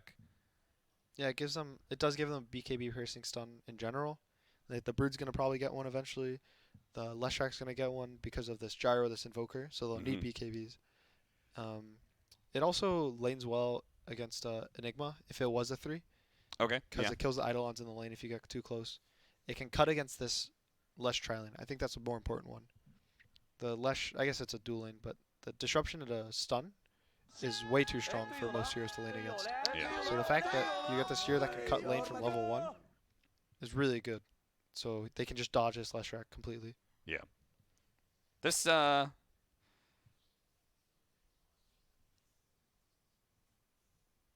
you get behind it though? Can you get behind Chaos Esports Club? Do you think their draft is better than Newbee's? Because I'll be honest with you, Gunnar, I definitely like Newbee's lineup more. I mean, I'm all for, Cinderella stories, the comebacks. Okay. You start at the bottom, you work your way up. I'm an EG fan, right? So I have to be fans of the lower bracket story. But no, I'm not. I believe Chaos is going to have a severe disadvantage this game. I think the Brood pick was a nice pick for Bo2. I think it's like a classic, but I think they have Axe, they have Ti9. They've got 3 answers to Broodmother, right? They have even Gyro Flat Cannon, right? Yep, Gyro Flat Cannon. I think this Axe is going to have +1, so the Shadow Demon actually does deal with cutting well. That is the one thing that they have going for them. Right. He gets poison, and he just poisons you, and you're not going to tank it. You actually can't take through it. So I think Chaos has maybe the lanes in their favor. But I think past 15 minutes, I think the mid's going to go well for Ti9. The Brood's going to be fat, but I don't think he's going to be fat enough to 1v5. And since the Enigma is a 4, I know Milan doesn't even go the carry Enigma build. Yeah, he always goes the teamfight build. He goes Solar Crest. He rushes Solar Crest almost every game. At least when I was playing with him. So I think might skip it because he has a Brood, or he might be more inclined to let your Brood only go Medallion and you buy the Solar. Right. Well, I guess that means that Chaos Esports Club are just going to have to defy one more set of odds to be able to make it into the main event, because they have to, again, they have to win this game against Newbee. They cannot drop a single game. They cannot drop a single game, and they have a series after this against Team Secret, and they're going to have to beat Newbee here with a draft that maybe leaves a bit for wanting. We'll see what happens, though. They do have the Split Earth going out, but the Pylite Die Bounty Rune is still acquired. So on the other hand as well, Liquid has to lose all their games. Yeah, so that's another thing. Their fate isn't even in their own hands. Against Keen. Okay. So they won first game against Keen, but they have to lose game 2 against Keen. And both games against TNC. Yeah. So if that happens, they'll be in a tiebreaker. And Chaos will have to play Liquid again, which last time was a 2-0. But they could win. They could. They could 2-0 Liquid. I mean, if Liquid lost that many games, their confidence could be shattered. I mean, also it would be the Liquids versus Chaos tiebreakers. Oh, that would be super hype. I forgot about that. I did too. Misery has no disruption. Is that gonna finish him off? Not quite. 25 HP, Pylite Die. He wants it. He smells it, and he gets it. First blood for Pylite Die. He's going to go down. Oh, he got juked. VT Faded thought he was going to eat the tree and then try to run down. Yeah, he thought he was going to do this play, right? Yeah. And then eat that one tree with the Tango and walk away. But Pylite Die did the easy play. He walked up and just TP'd out. UR tanks a nice stun combo. Oh, the body blocks actually from Misery. That was really nice. If they had another split earth, he faked it for a second, but figured maybe the cast range wasn't long enough. They just pushed the gyrocopter out of lane. That's good enough for them. Milan is actually going to be playing in the enemy jungle, which means our Sand King is all alone at top lane against the Snaking MSS duo. And he's just trying to get any kind of Sandstorm place he can. They're both going to drop the sentry in the same place, and GodZ does manage to kill the opposing sentry, and he's actually out of range of the other sentry as well. So he does pretty well for himself there. If he knows about that other sentry, he can just play the right side of the lane now. That was crazy. Both people put the sentry in the exact same place. I was assuming, you know, one person would put it in the lane. Yeah. And then the tree one will feel really good because you can't get your sentry dewarded, but it was on exactly on each other. They had the same exact idea. You know, that's how you know. These guys are TI players. TI the cream players of the crop. The creme de la creme. But one team could go home because of this game. And, well, it won't be Newbee. Okay, Chaos could go home. Chaos because of this game. Yeah. And Newbee have already gotten the first blood again on Ti9. Our mid lane. Oh, no, they killed GodZ. I said, you know, all the sentry shenanigans, maybe it'll go well for him, and sadly, he will die here. Our mid lane matchup, CC&C's Ti9 is against Matumaman's Broodmother. Matumaman has already given up on the lane, but that's just what Broodmothers do. He did go the 2 points in tree grab right now. So he's going to be able to deal with the spiderlings if the Brood ever walks the lane. But the Brood is going to know, probably, he's played, you know, almost every matchup, right? So he's going to know, oh, this guy's going to one-shot my spiders, so he's just going to go jungle and try to get what he can whenever the lane pushes in. Yeah, I'll leave the spiders in the jungle to do their work, and his hero will show up for the experience and maybe a last hit or two. CC&C built a Wraithman, that's cool. Ti9 normally has almost no attack speed. He has 0 agi and 0 agi gain. So this Wraithman is actually the only 11 attack speed that the hero has. So actually, watching him last, it feels really nice. He can actually hit creeps. Yeah, he actually sometimes misses CS just because the time between your attacks is so long. So I can kind of get behind it. Yeah. It also helps him with armor. It's not quite enough for 1 point of armor, but it's close. Yeah. Too bad he actually has no agi gain. So it's literally going to always be close. Well, you know, you get a stick, a magic stick, and then boom, that's an armor. Or you wait till you're level 6 and you get 10 armor. That's true, that's true. And he's almost there. Yeah. 2-0. Oh, managed to get the small hill bear. Good job, VT faded. Now get the deny too. Oh. There's a DD top. Matu's probably just going to deny it. Oh, cold snap to make sure he can't actually get the disruption off. Now they actually hit him with the EMP, and Misery, knowing that he can't actually disrupt to save himself, has to use it on UR, but it doesn't matter. The tornado slows him down enough. They actually do manage to get a stomp, and the rocket barrage full amount onto VT, faded almost, but Ti9 dive in the tower. Will take some shots in return. 3-0 now to the favor of Newbee. We didn't talk about it that much, but Newbee has the ET gyro combo. That's a really strong combo. The aura works with gyro for both ways, right?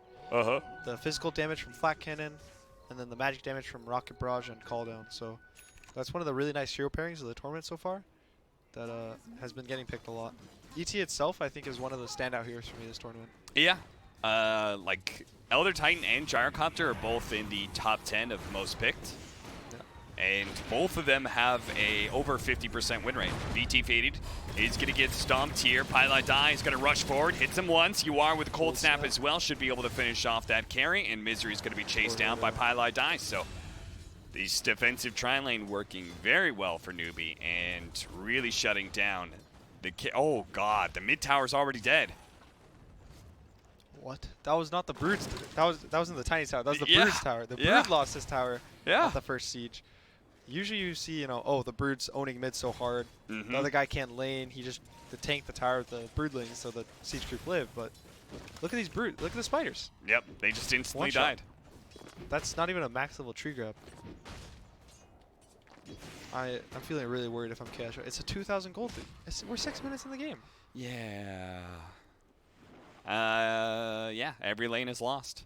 I mean, Kezu's still gotten like okay amount of farm. If they can actually kill Snake King, it would be fantastic. With Milan here, the epicenter being used as well. No. Oh, the epicenter doesn't actually go off. Snake King does manage to get the call out now. He has nowhere really to run. He's going to be slowed by the caustic, but he should go down. He's stunned in 1 second. The burrow strike. Do they have the damage? Dude, they actually may not have the damage. Dude, they Snake don't. King's fine. Oh, golly gee. He had to channel the epi during. Oh. And now Misery may actually die. CNC is going to be able to toss him over, gets hit by the tornado, get the call onto the Shadow Demon. He's dead. No Culling Blade movement speed for MSS, though, as he continues to chase down Milan. He also killed the chicken. He tossed the tree on the chicken. Wait, what? Oh, no. Oh, no. Chaos. Milan's going to get ran down by Snake King and MSS. Because he has no boots, and Snake King, well, he has a Vanguard this game. He said, this is the game for a Vanguard, because I'm versus an Enigma and a Broodmother. They had to channel the epi during the disruption when they wanted to kill the axe. Yeah. The stun, or they have to perfectly time the mallet. Oh, okay. This is a big kill if they can get it, but there's a stomp. That's going to make things awkward. Stomp. You are? He's just going to try to TP out. He'll TP out. That's good enough. So what's the play for KS here? Are they gonna type GG at 10 minutes or 15? 7-0, 2K gold. I mean, it hasn't increased. I'm not gonna lie. I would appreciate a 15-minute GG because I did put in shortest game would be 15 to 20 minutes. Okay. I think.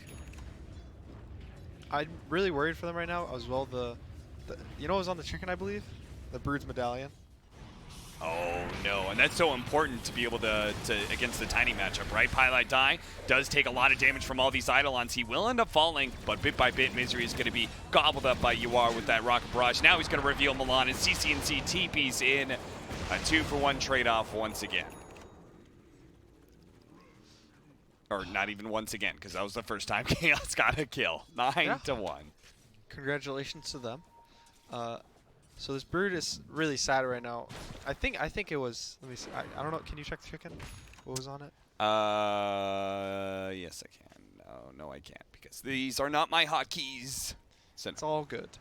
But I believe it was his medallion because he has a random Sage's mask and the Blightstone. So I would assume it. And it's gonna hurt his farm speed a lot. Yeah. To not have this medallion because usually the jungle creeps don't have that much armor. They have 1-2 armor usually, not a crazy amount. Ancients have sometimes like maybe 10.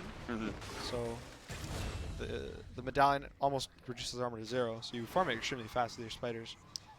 So not having this medallion slows down your farming speed by so much. And, you know, Matu, since he has so much experience on Brood, is gonna feel this timing slow. Yeah, sure. He's already feeling a significant slowdown with being dominated by this Tiny so much. Bottom lane, VT faded. They just keep on running back down to this lane, and Newbee just keeps on killing them for it. Fortunately, this time, VT faded will get away. All right, they're feeling good. They're giving some voice signs to us. Yeah, yeah. Keeping the show on the road. Keeping it loose. Yeah. Getting 1 kill for every 10. Speaking of 10 minutes, bounty runes are coming up. And it Chaos. Is a kill.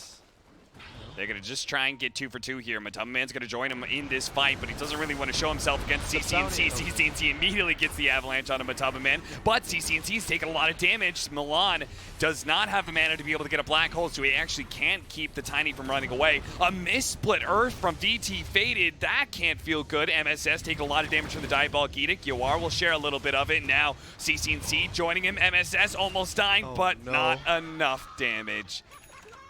VT faded, Leshrac will die without a kill. So 9 more kills for Newbee, and the Chaos will get 1, right? Yes, that is the current state of the game. Or maybe there's going to be another 11 kills for Newbee. Who knows? This 1-to-something ratio could just keep continuing. So it's on the back of this Brood, I think. Kind of. He's going an Ags first item. So the Ags, this crazy Ags, it's crazy. It's like one of the craziest Ags in the game. It gives you 20 charges on web. You go from 8 to 20. So you're over doubling, you're like increasing it by 250% of the amount of webs. You also you go faster. You don't get capped by a movement speed limit. So you just travel across the map. You farm all these lanes. And normally it works, right? Because you're so scary. Yeah. But this game, he's not scary. No. So he's going to be this really fast Brood who can walk across the map and then get killed. Yeah, Axe doesn't care about him. He's got a Blink Dagger Vanguard. You've got this Tiny who can just one-shot the spiders all the time. You're going to see Snaking show up, but this was all a bait. But maybe it was a bait. Oh, the Tornado doesn't stop the epicenter. Can he actually bring down Snaking? He's going to be able to get... Oh, that disruption from Misery right before the Culling Blade. Snaking, surely this time he's dead. Burrow strikes up. He does manage to get the wand off just in time, but a Split Earth lands. Finishes him off, also hits MSS, but MSS has the Ice Wall to be able to slow down VT Faded and Pylai Die. Thinking this is an opportunity. Healing salve up. Cold Snap. Stop at the TP. Now the Purge on MSS. Just throw out as much damage as you can. See if you can kill that Invoker, but they will not because CCNC has secured the fight for them. That was a nice disruption to try to save, I think VT Faded, but... Yeah.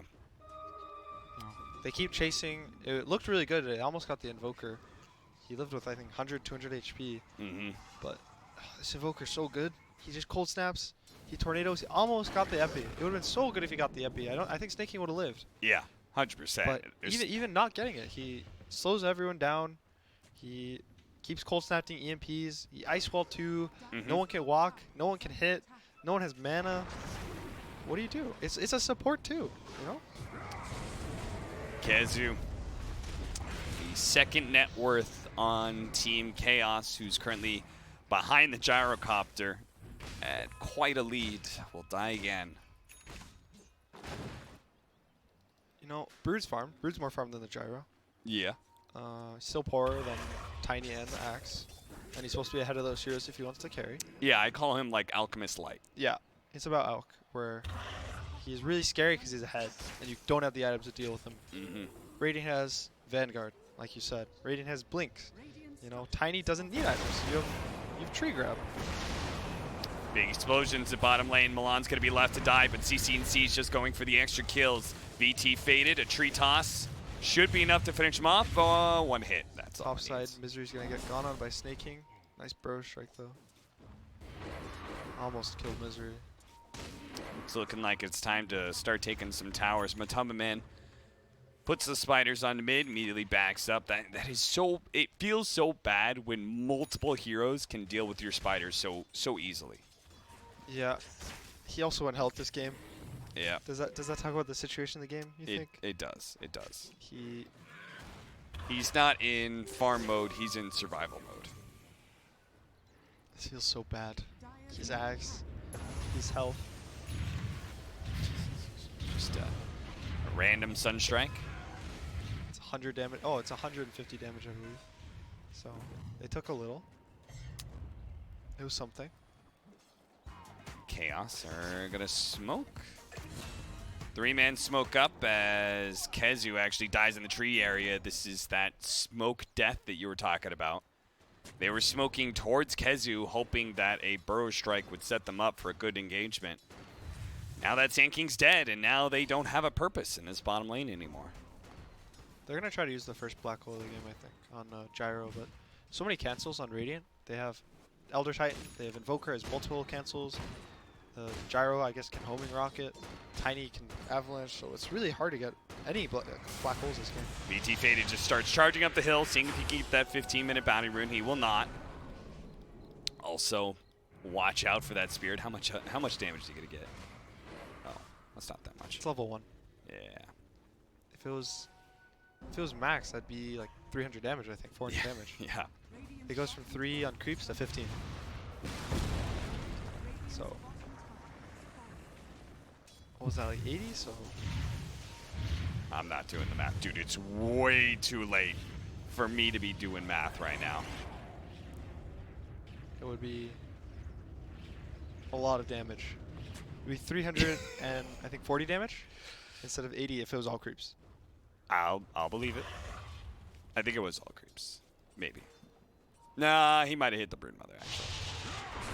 Call out.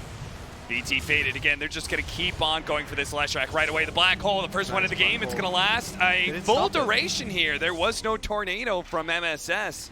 And this is the first one fight of Chaos. They're going to be able to run down more heroes as GodZ is able to get the Blink Burrow Strike, but they have to deal with Pylai Die first. They're actually not going to dive the tower.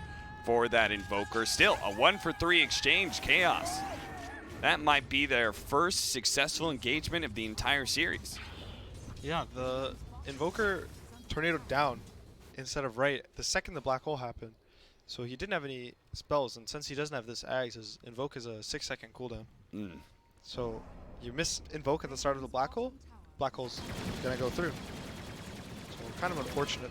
The timing of his tornado got his buddies killed.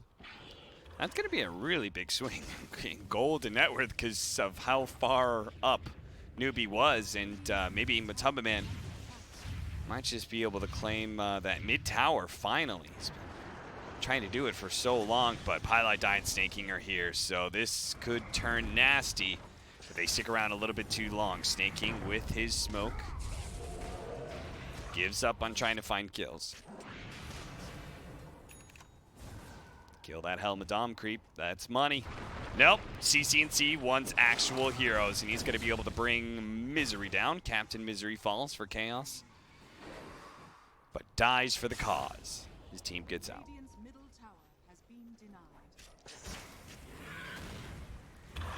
So it's still 4K. The gold hasn't changed that much recently.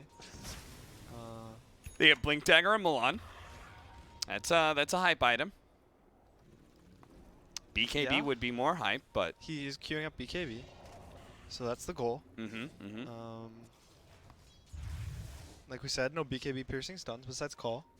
And that is very unreliable against Black Hole, I think. Like usually you can also kind of guard yourself if you're really scared. And place it a little bit closer to yourself. Inside yourself, yeah. You can be in the middle of your own black hole. It's much harder to position the black hole because you can't. It's on your hero, right? You can't just. You don't have the cast range anymore. Yeah. But you can defend yourself against. I think in general it's usually not too big of a deal because you can't like walk through the black hole to get to you. Gyro's going more the cookie cutter build, you know, just go Ags, BKB. Yeah. It's a little more rushed than normal. Usually people hit like a BKB timing or a drums timing before the Ags. Yeah. Don't they also like? I see a lot of people like Maelstrom Ags before they get their BKB because it's such a good farming item. Yeah. Usually they'll try to, but in this game, all of Chaos is magic, right? Besides the Brood, and the Brood doesn't matter, right? He's a flat cannon, so he's gonna flat cannon the spiders and not care about any damage he takes. So I can see the BKB. They want to end the game. That's a not farm. That's a end the game. Especially if they catch Kezu here. Kezu does get away before Snaking can find the opening. Our top net worth hero of the game is Matumbaman, who's going to be the first one to break that 10K marker. And he'll be able to get a BKB, so I don't really know what that does for you because I don't think Matumbaman is that scary as a right clicker. Yeah, the BKB is more so that you can kind of be in the fight. Yeah. Give the enemy heroes incapacitating bite, so they're slower. They miss a lot. You got to be there with the spiders, you know. It's like the lone druid and the bear. They can't separate. You have to. It's like you have a link, you know. It's a mother and her babies. You're kind of bounded together. So you need this BKB so you can be with them. It's also partly for the fact that I think the spiders are gonna die this game no matter what until she's 25. Yeah. So she needs an item that is independent from the spiders. 20-minute battery runes. 2 for 2. Arcane rune on the Brood, so she can farm a little faster. We were so we had a Brood Mother last series, and it was against a Shadow Demon, and it was against a Tidehunter as well, actually. Do you know how loud Soul Catcher is when it hits 100 units at once? Weren't they supposed to fix that? They would believe they were, but I can tell you it is not fixed. It was not fixed. I straight up jumped out of my seat when I heard it. It startled the hell out of me. Tidehunter's Anchor Smash was pretty bad too, but Soul Catcher was something else. Oh, hey, nice call. Spiders. That's money right there. And Snaking, there's no way they bring him down, right? I mean, they're going to have to chase him for a really long time to kill him. And surely Newbee are going to bring the backup, which they do. Tornado's going to be able to nail Milan. That was a good one. Centaur going back, trying to slow down these heroes, but he won't be able to do it. The Blink Daggers are too much. The Disruption does manage to buy him some time. He's still at half health, but EMP, Earth Splitter, that's good enough. And Tubman going back for the snaking kill, activates his BKB. He really wants to bring down this offlaner, KheZu. He's trying to chase up as well. We'll be able to catch CC&C. This is actually one fight, it looks like, for Chaos. 2 cores down, even as they take a ton of damage to the Tiny. Nobody falls. 2 for 1. That's hype for Chaos. The Shadow Demon didn't go down. I thought he was dead for sure. But somehow lives to tell the tale. Milan, you know, dies. I almost lived. The disruption in the Blink play was really close to happening, but there was Some man says, "Your 2 of your cores are dead. I'm not that scared of you guys." He's going for AC. He wants to hit this like level 20 mark, right? Yeah. This is the timing that you were talking about. This is where the Brood reaches a serious peak, and he'll get there even faster if he can take this tower. Oh, the black hole. Oh, Milan actually revealing Yawar here. They do have the Burrow Strike coming up, as well as an Epicenter. KheZu stays on top of him, but KheZu's dropping a little bit low here. Fortunately, the Yule Scepter will keep snaking off him for a little while. Sandstorm out, doesn't get hit by the call. He's still alive until the tornado actually hits him. But Matumbaman heading into that back line will finish off snaking. A buyback coming out from Yawar. If Chaos could get out of here with a disruption, they could just full retreat here. They gave up Captain Misery. Oh, what a black hole! That instantly gets canceled. He thought he was getting way more, and he lured Matumbaman in. Hopefully Matumbaman's going to be able to get away as he skitters across the map, but CC&C knew exactly where he was headed. Does manage to get a toss. 1 hit from Matumbaman. Gets to the other side of the cliff. Is he out? Is he safe? He is good. I think so. I think so. Okay, so far. Oh, wait. Now that does no damage. It didn't even hit. That's a level 4 Exort Sunstrike. I think Milan was worried about a tornado canceling his black hole. So he didn't want a black hole at the start of the fight. So he tried to hope, you know, KheZu would stun him into the Midnight Pulse on the gyro. So then he hid in the trees to try to get a new black hole. Then he didn't. He did. Yeah. But he didn't. I mean, I honestly, that was such a good situation for them. The buyback from Yawar and Misery getting the disruption on him, I was like, great. Everyone's out. Everyone's safe. Like, you don't need to do more. That was a great fight. It also baited, so he died because of it? Uh-huh. Misery got baited into buying back because he thought he had to protect CC&C, or Matumbaman. That was, their black hole's on cooldown now, so they can't even use it for, oh my god. Blink for Blink does manage to get the Burrow Strike onto CC&C. He's staying underneath that percentage-based damage from Milan, and that is doing so much work. A little bit more. Pop him before the Soul Catcher returns, and actually gets a BKB. Now the call only onto Misery, though. They're going to Sunstrike him, as well as that big shot from the Gyrocopter, neither of which is enough to bring Misery close to death. That chicken just delivered his BKB. That was perfect timing. I almost wonder if he popped...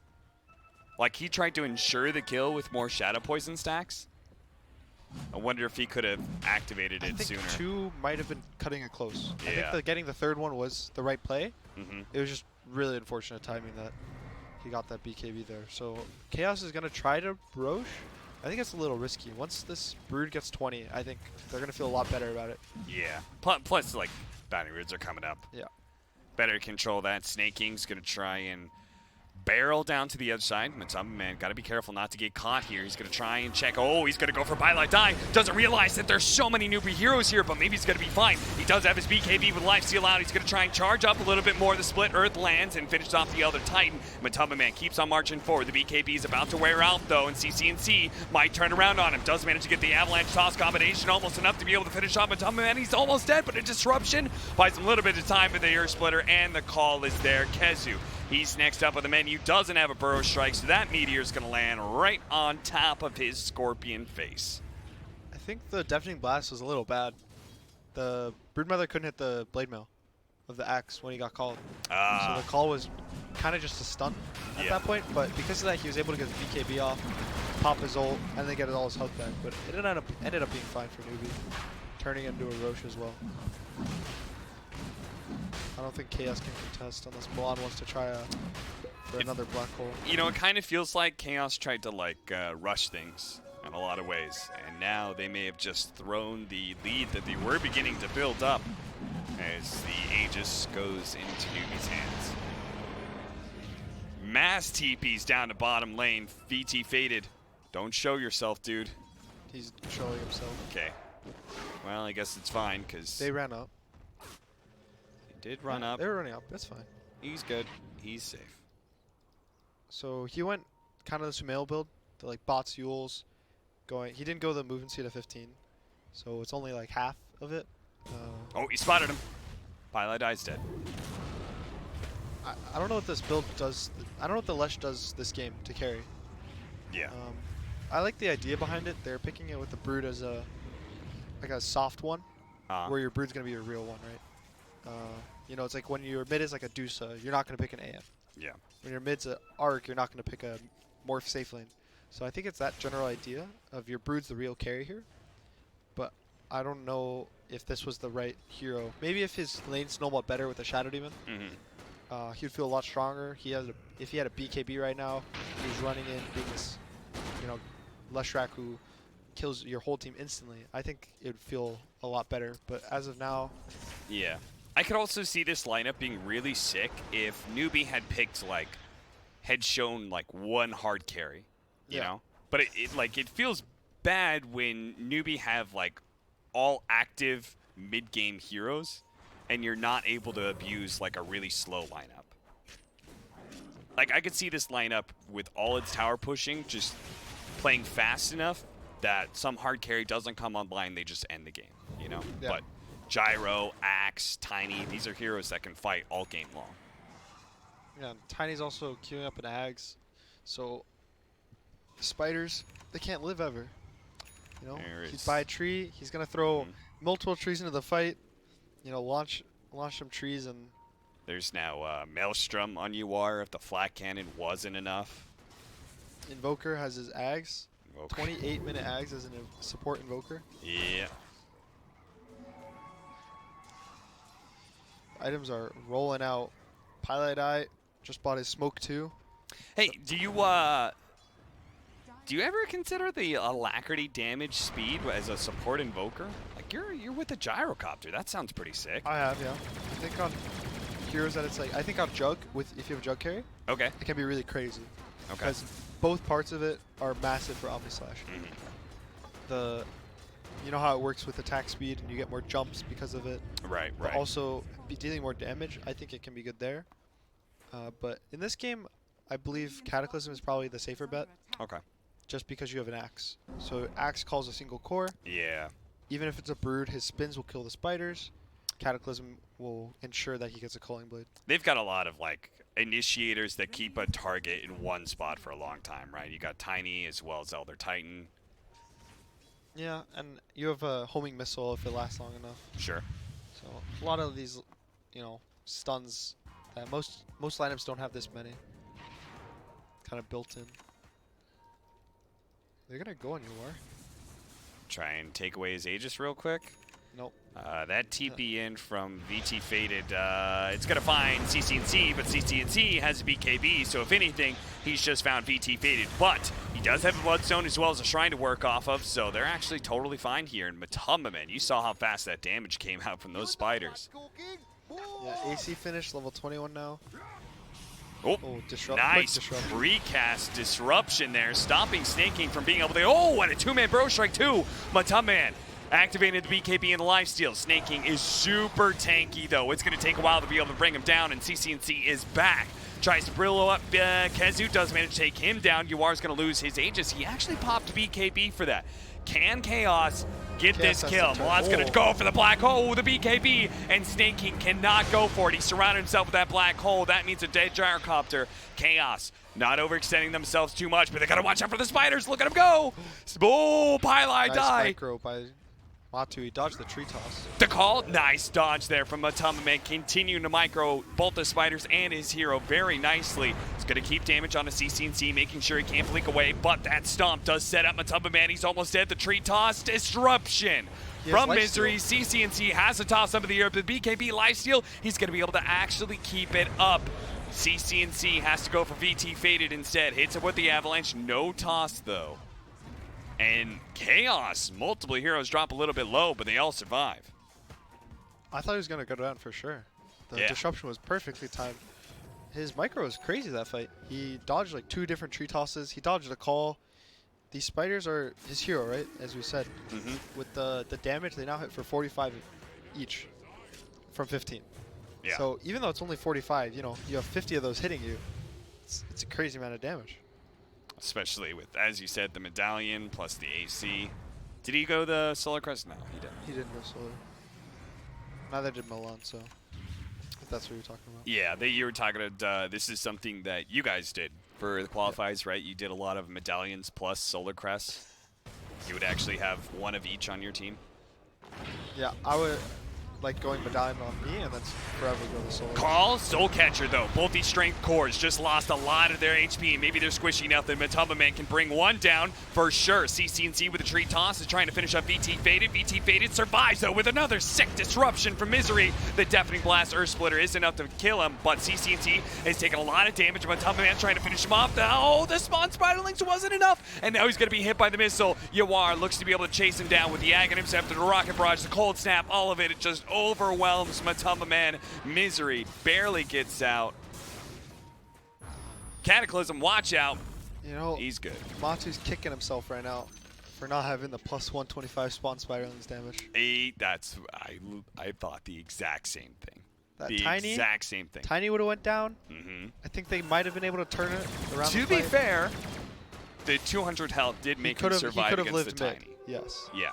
I believe he was dead there without the health talent. So. Yeah. It evens out. Yeah. He wouldn't have been in the second situation without the HP. Yeah. So. I guess it's worth it. You can't get too mad about it. You gotta take what you get. Yeah. If I'm Chaos, I'm taking an even game compared to the last one. Compared to the last one, for sure, for sure. You're probably not super happy that for once you were actually favored in the game until that last fight. It was like 5%. It was like 2%. Yeah. Any percent's a percent. Yeah. Like the 1% last game, they were 1% favorite. And now they're not. Dude, this Tiny looks sick. When he's given Alacrity, that coloring looks awesome. And then he goes back to normal. And he goes back to normal old Tiny. He was like vintage. It was like a heavy Instagram filter was placed on him. It was like, yeah, I know which filter you're talking. It's like the cowboy filter, right? Yeah. Where it's like you get the, you know, the grainy, like kind of dark brown, like. He's a rough and tumble Tiny, you know. Surprised he doesn't have his the new Tiny set. His companion. Oh, he doesn't have. Oh Battle Pass. Oh, CCNC. CCNC. You're playing Gabe's a TI. Not happy with you. You're contributing to your winnings. Come on, man. It's 25% off, right? Yeah. That's if I'm playing a TI, you know, I get 25% discount on all my Battle Pass levels. That's smart thinking right there.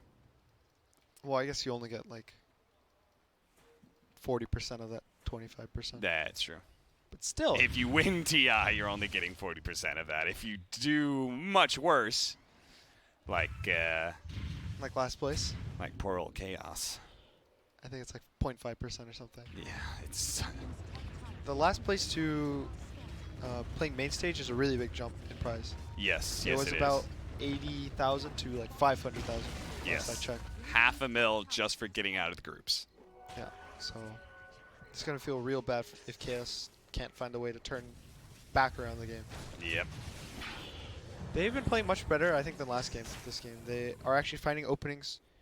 They're kind of playing around the Brood, not as well as some other teams, but I think this is one of the better showings from the team. I think.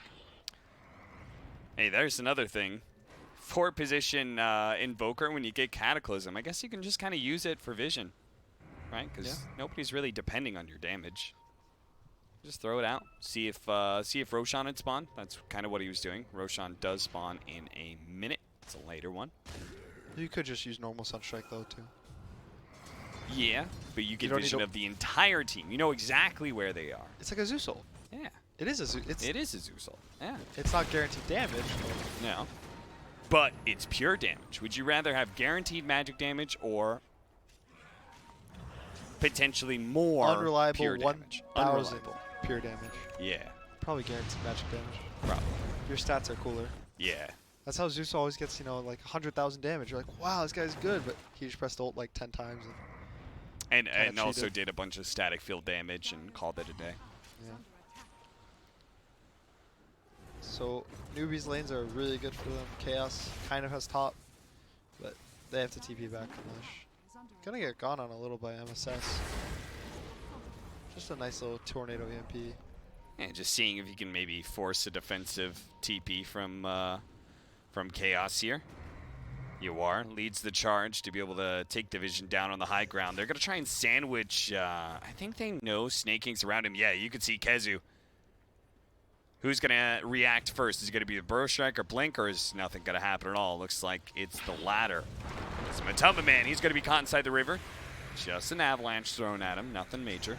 So he's going sheep on the Brood. So he just wants to be able to lock someone down and kill them at the start of a fight. If he finds the Invoker, I think on the sideline, gets a sheep, gets a medallion, he does instantly die.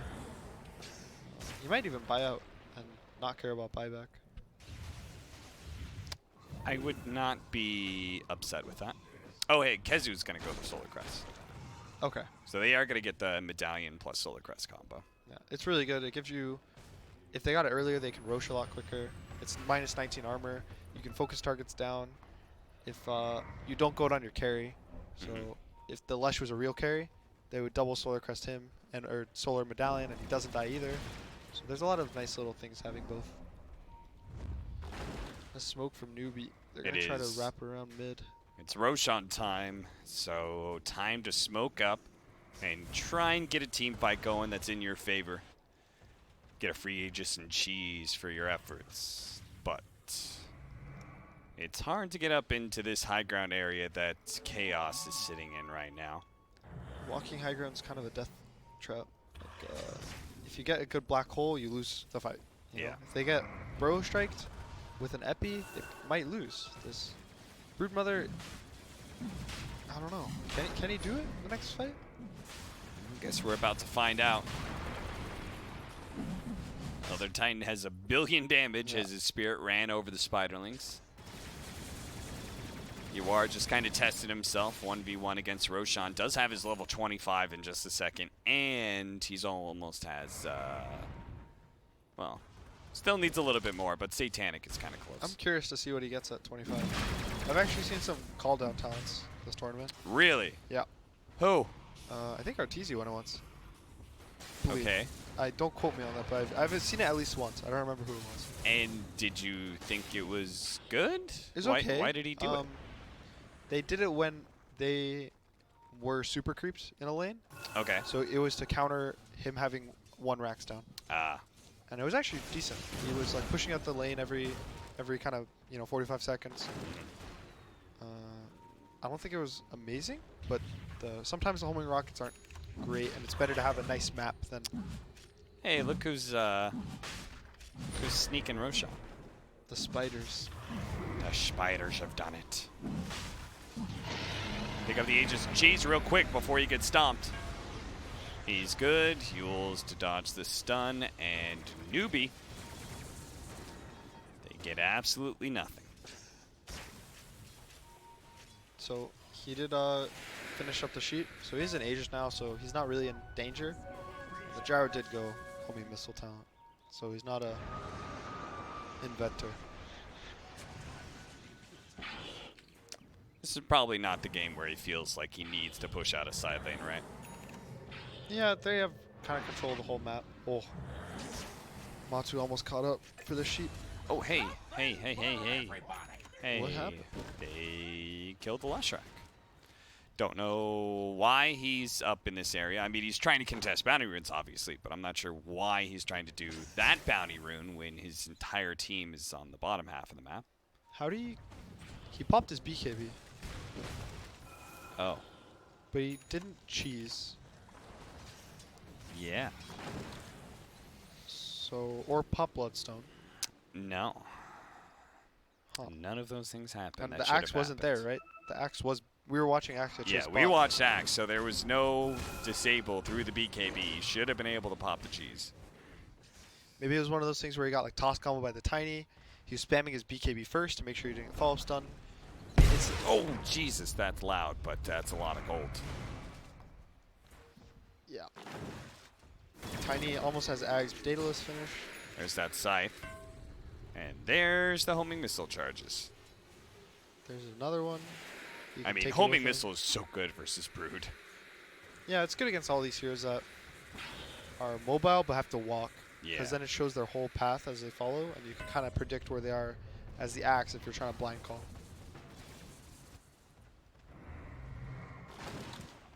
CCNC with the level 25. He's got the toss charges, about to finish up his Daedalus, so his tree toss is going to do tons of damage. UR has the Satanic that we talked about earlier. Is going to go for Mjolnir next. Snake King looking at the Aghanim Scepter.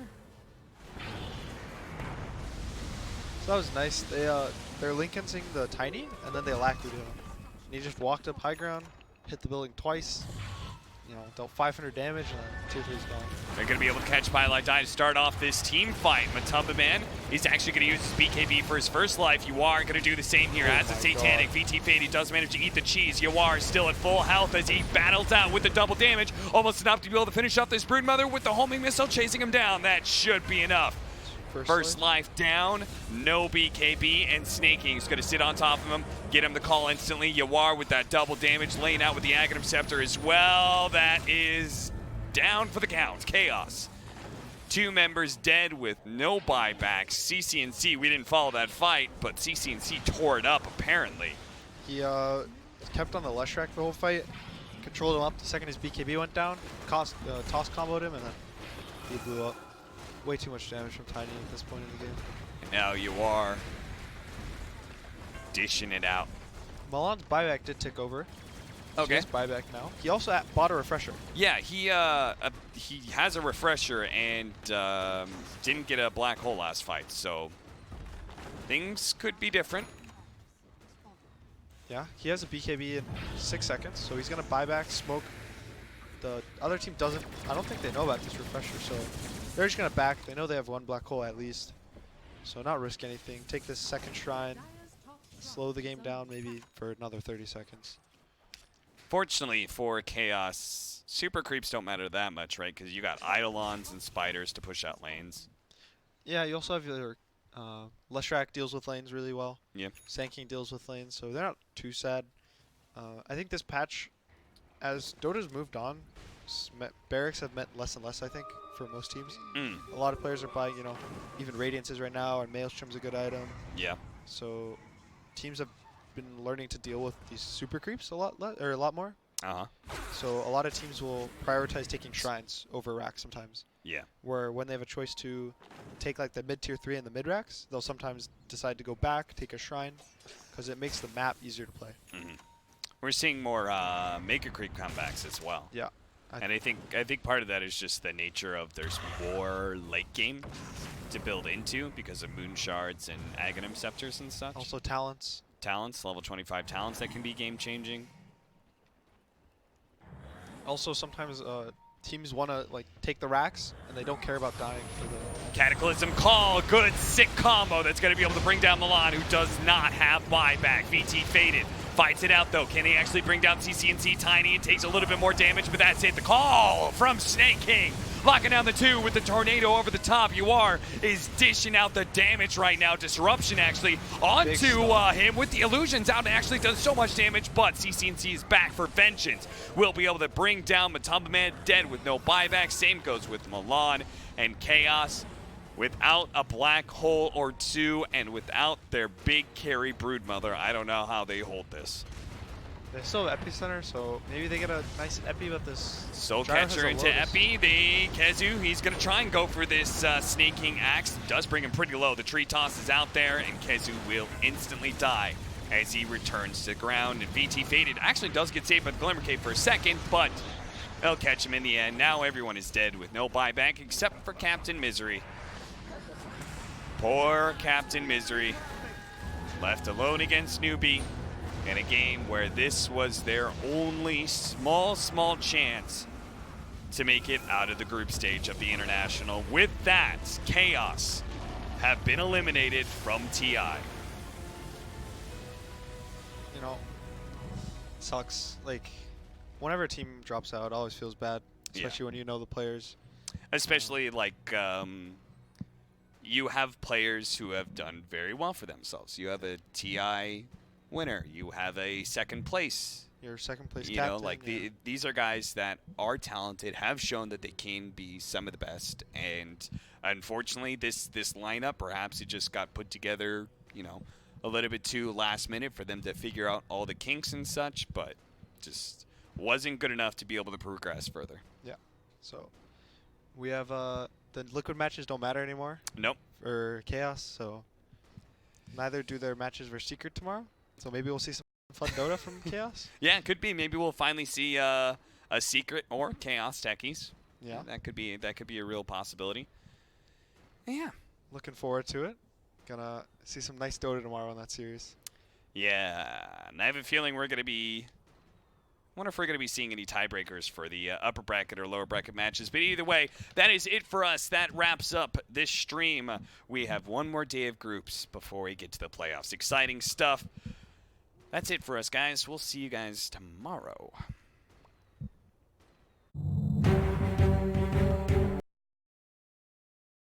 In terms of bounty runes, 11 once again. He's just dead. Gets the bounty rune, but And they're chasing the bottom lane. no, they're just getting kills wherever they go, it feels like at this point. Kaka is going to get the blink out.